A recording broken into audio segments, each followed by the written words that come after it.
Hello everyone, এই তো একটি কড়াই চাপিয়ে দিলাম। কড়াইতে প্রয়োজন মতো তেল দিয়ে এর মাঝে আমি বেশ কিছু পেঁয়াজ কুচি করে রেখেছিলাম, পেঁয়াজগুলো দিয়ে দিলাম।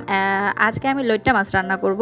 তো লইট্টা মাছ রান্না করতে এখানে স্বাদ মতো লবণ দিয়েছি, এরপর রসুন দিব পরিমাণ মতো, দেন এরপর হলুদ গুঁড়ো 1 চা চামচ, মরিচ গুঁড়ো 1 চা চামচ, জিরে গুঁড়ো 1 চা চামচ, ধনিয়া গুঁড়ো আধা চা চামচ দিয়ে ভালো করে আমি মশলাগুলোকে ভালো করে কষাবো। এরপর একটা আলু কুচি দিয়েছি, এর মধ্যে আমি টমেটো ফালিগুলো দিয়ে দিচ্ছি।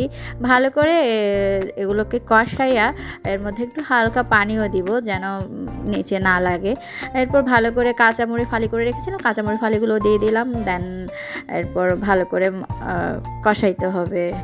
কষানো হলেই এর মাঝে আমি ধুয়ে রাখা লইট্টা মাছগুলো দিয়ে দিব। তো এখন আমি লইট্টা মাছগুলো দিয়ে দিচ্ছি। এরপর আমি ভালো করে নেড়ে চেড়ে একেবারে ভালো করে কষাইতে হবে।